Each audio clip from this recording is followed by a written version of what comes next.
The answer to that question is it's difficult to tell. It depends on what else is brought in alongside the tax. If it was just the tax, I would say we would probably see an initial decline of around 20%. But if we're looking at a tax, if we're looking at potentially moving the products off the counter to behind the counter, if it goes dark or not dark, you know, with no advertising at all, it's going to be very difficult. And I think we're in for a really rough 12 months till we finally figure out what the government's going to use and the powers they're giving them. And I think the other thing that's going to affect it is what we talked about earlier on was, you know, people loading in with product. That could take your consumer, if they've got enough money to load up, out of the marketplace for 4, 5, 6 months. I think the ones that are going to be most affected by that are those that are on lower incomes, because they won't have the ability to do that, and they're going to suddenly go from, you know, paying £1.50, £1 for product, to paying £4.50 plus for it. So I think managing your cash flow, I think, is probably going to become the most critical part of this. I think retailers are going to be very careful of the products they carry. I think they're going to carry far fewer and order more frequently. And I think that's why if you know, brands that partner with good distributors are the ones that are going to win, because those distributors can react to those repeat orders. So that's the advice I've been giving the larger manufacturers, is if you don't have it in place, you better get it in place very quickly. Does that help?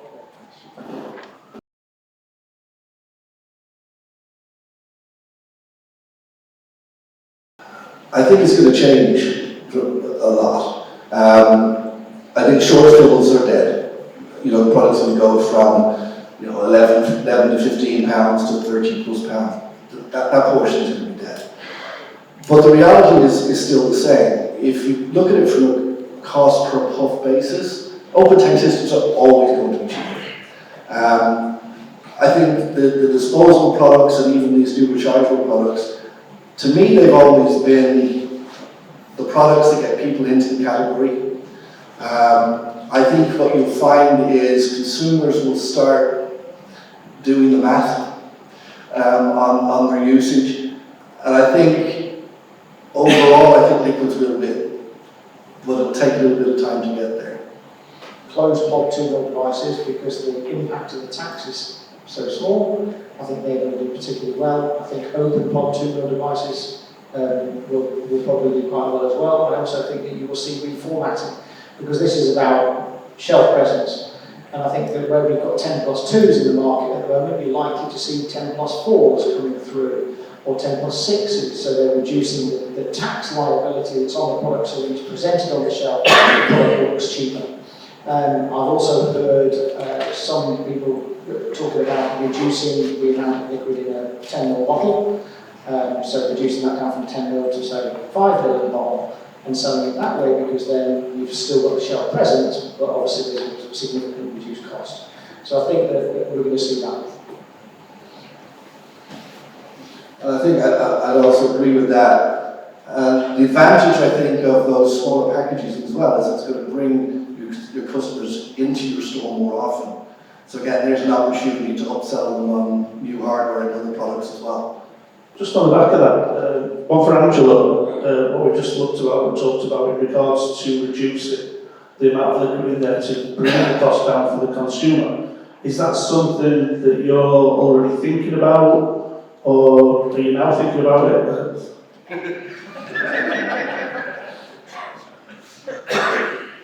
Actually, I'm not here to sell anything. But definitely, we see the problem of the 10 plus 2 category, especially the kit will be a lot of pocket money too big. So something already in the pipeline, like what mentioned about 2 plus 8, 2 plus 6, 2 plus 4, but we need to find the right product, right price segments to try it. So something already there. And for the liquid, I think in short term, there will be a lot of challenges.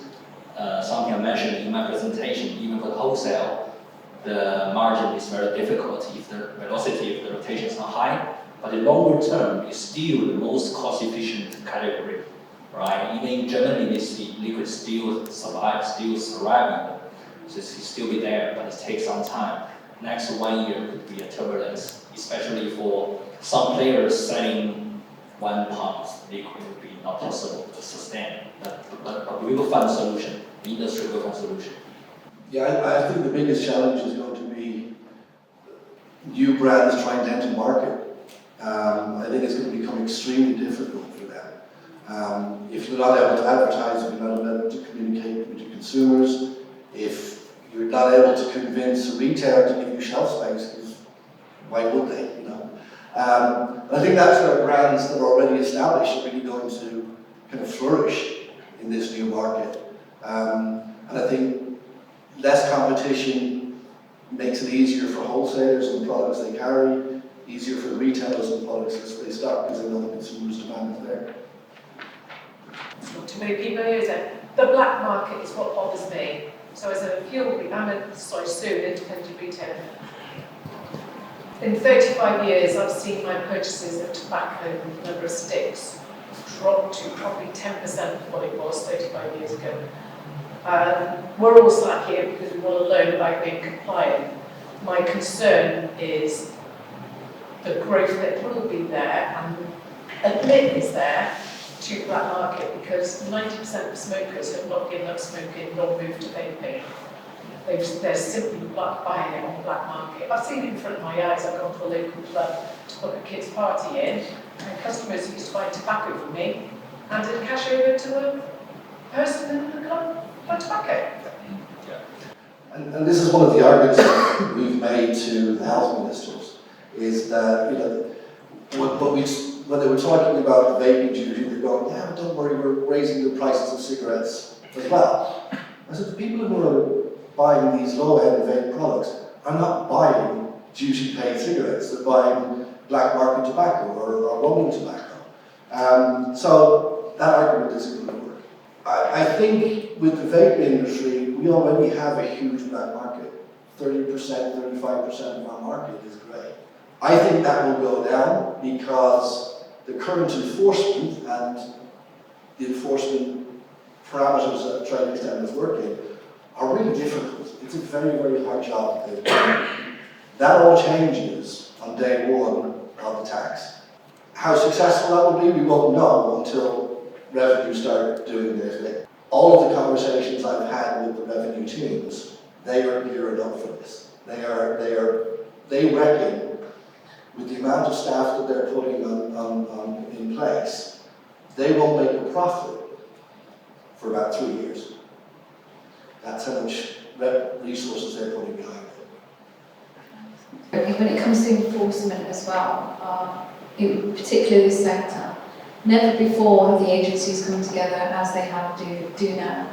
And the information that we share between each other on, data, target regions, let's just say, and actual retailers, producers, manufacturers, all that data gets shared, and you'd be surprised from what point, when you notify your product, who you notify to, down to it being recycled and who's it gone recycled to. So that chain has started to develop in the last 2 years, and I will certainly say the information sharing never before has been so greater than it is now.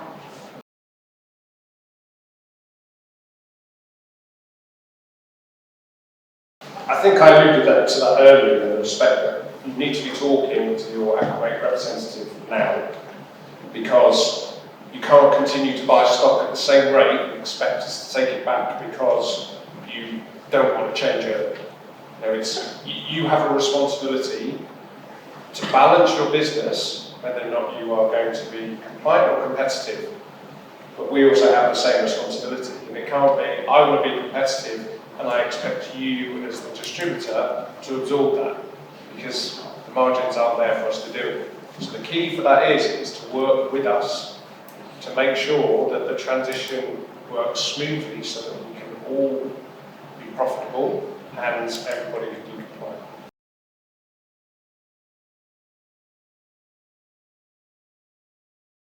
And that's the balance you've got between compliance and being competitive.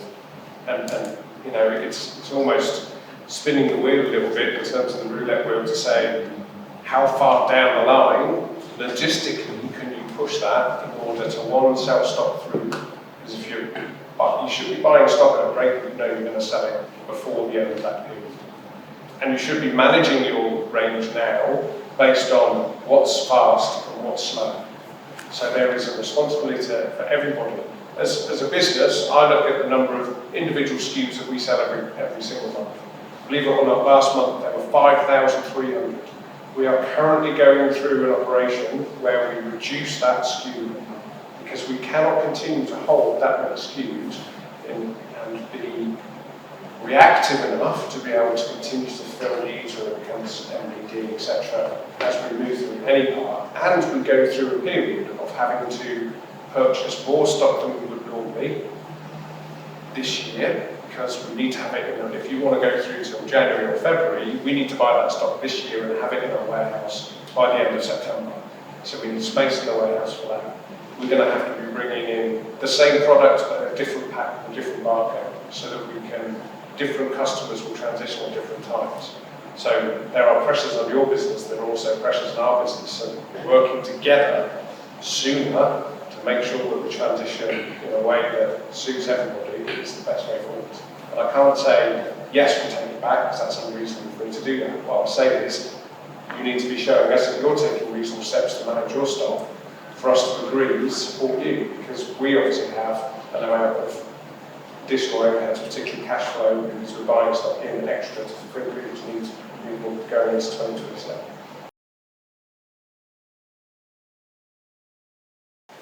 In a word, no.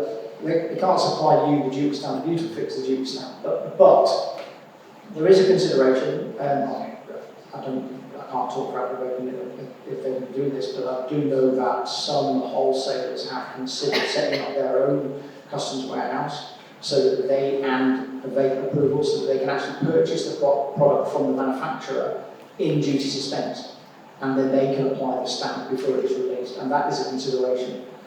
Because that will allow you, give you the ability then to control your cash flow. You're buying it without the duty, and then you're applying the stamp, and then you're paying the duty as it leaves your premises. So that is a consideration. But I'm not aware of a vast amount of retailers that are doing that. I'm just there are about one or two that are considering doing that. The data behind the scannable element is yet to be revealed. However, it is likely to involve exactly where the product was initially manufactured, where it was shipped to, and then it will be scanned from those positions, so you can see where it's scanned to. We've got to remember that the duty point is the important point here, and when those products are actually released into the market, that's when the tax is due. And that can be done in various ways, as I just discussed there. You could essentially buy it from a distributor under duty suspension, move it to your own duty suspended facility as long as you've got an approved premises, and you could apply the stamp. But you need to fulfil the requirements to do that. That would be, but you need to be at a certain scale. Even if you're a manufacturer, there's a considerable cost to uplifting stock and repackaging it and stamping it. With very tight margins, that just does not make it profitable. So this is where I think forecasting, whether you're buying directly from a brand or whether you're buying through a wholesaler, that communication is going to be key. And it's going to be figuring out where the cut-off date is. And it's going to be different for everybody. We'll just have one point to what John said there as well, is if I was a manufacturer now, I would be asking all my manufacturers in China to manufacture the product as if it was going to take a duty stamp. So that when the product comes back, you can apply the stamp, and it doesn't cover up any critical information, marketing, CLP, anything like that on the product. That's how I would position it now as a distributor. I would go to them and say, right, okay, that's great, but for your next batch, I want that designed so that it could take a duty stamp if I need to bring it back. That way it's going to make it simpler for when it does come back into the approved premises, for them to literally stick it through the stamping machines, declare it, pay the duty, and release it, rather than having to take it out of the box, put it into a brand new box that allows for that stamp to be affixed. As well as the tax stamp, the bottom of the box has to be tamper-proof. Yeah. So the top of the box is where you open it, and so you either break the seal or you break the box. So if you're returning stock and you think, well, it's all right, you can rework it and put some stamps on it. It's not as easy as that, because the current product isn't tamper-proof in that box. So it would have to, the product inside will stay the same, it would have to come out, it would have to go in a completely new box with a stamp on it.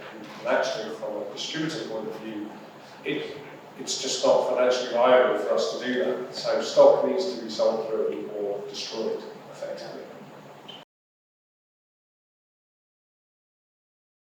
Yeah. Each single bottle, if they continue to package that way, would have to have the stamp on the bottle. So when you open the cap, it would break it, or if Sid's suggestion gets through, you know, breaking the child's seal on it would be adequate. But you can have the seal on a bottle.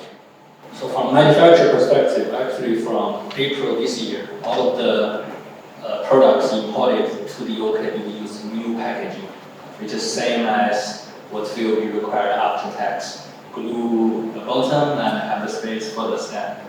So for the retailer, really, prioritize your old stock to consume. Force in, force out is very important.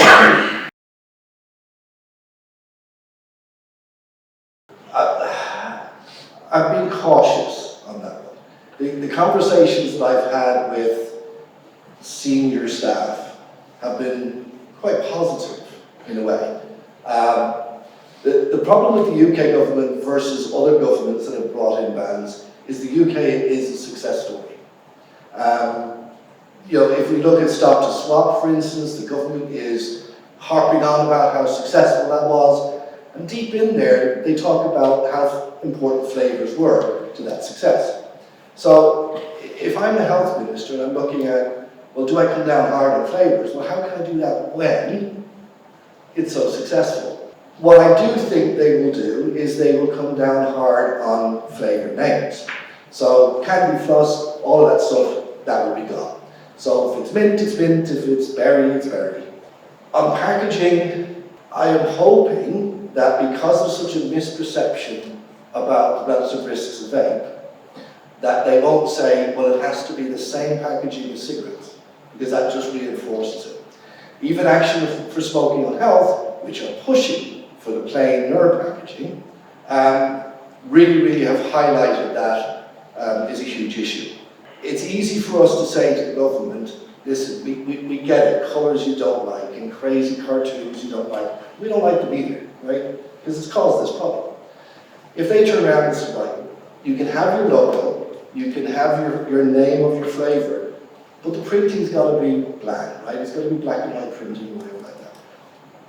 I wouldn't have a huge problem with that. But if the logos are gone, it's going to be extremely difficult for brands to stand out on the shelf. And I think that will just kill the industry.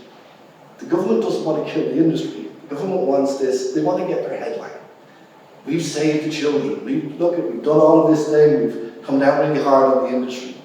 They don't want to kill it. Revenue, and the Chancellor doesn't want to kill it either.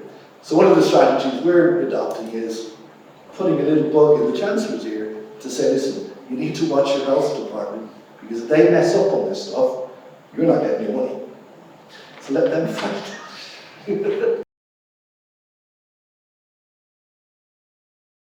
An aggregation stamp, I don't know yet what that looks like, so that will be on the outer and the master case, so that it can aggregate up everything that's in that box.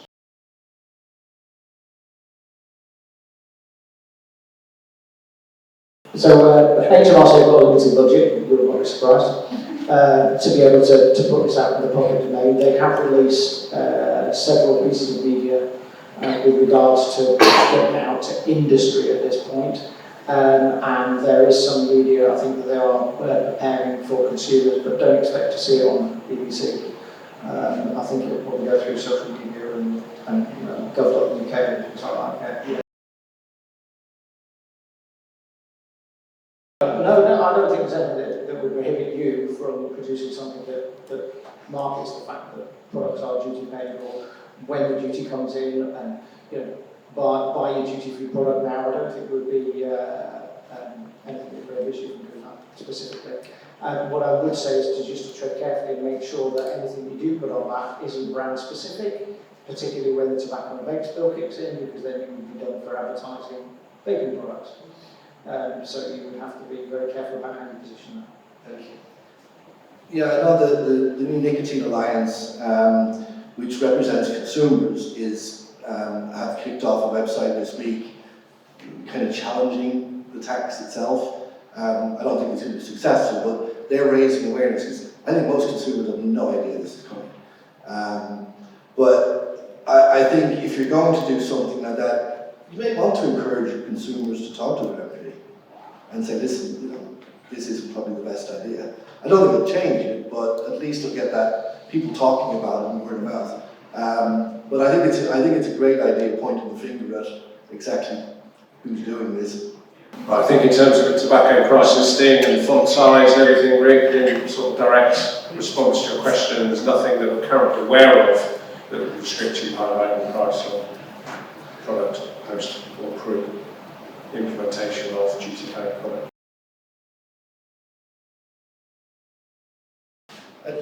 I think the most telling one is when you actually work out what the percentage increase is. And when you look at, say, something like, say Supreme as an example, their 88 vape is at that lower end.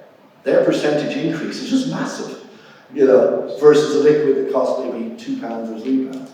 So, highlighting a couple of examples in whatever you put up, I think will be really impactful for consumers. I have, if anybody's interested as well, I have an Excel spreadsheet, you'll not be surprised to open, I'm a bit of a geek, where you could literally look at your product range, put your product range in, look at what you purchase it for, and it adds the duty on, and it also adds the additional VAT on there as well, and gives you a calculation at the very end of it, and I might just share that if anybody scan my QR code, and that will scale right out of it probably when you look at the increase in price and the increase in and that's alluding to the conversation that John said earlier about Supreme. I did it for Supreme, and the numbers were absolutely staggering in terms of the VAT bill that goes up, just the VAT bill went up enormously as a consequence of this, and obviously the excise bill's enormous as well. So there is a considerable amount of money which is going to go into the coffers of the government as a consequence of this, and at the end of the day, it's the consumer who's going to pay, because we've no choice about this, that it's got to be passed on. Yes, there are positives. I feel there are positives out of this. I don't think they've got the tax right. I don't think they should have put it as high as they did, but that's my personal view. But I think that the positives about illegitimate businesses suddenly feeling the squeeze on this are significant. Thank you very much for the questions. Like I said at the start, the objective of today was to hopefully leave here with a little bit more information than you came in with in regards to the changes that are going to happen. Now, if you leave here and are just driving home, travelling home, any questions come to mind or in future days, weeks, just reach out to your Aquavape representative and we will find out the answers for you and get back to you. Thank you very much. Thank you for the panel. Thank you guys.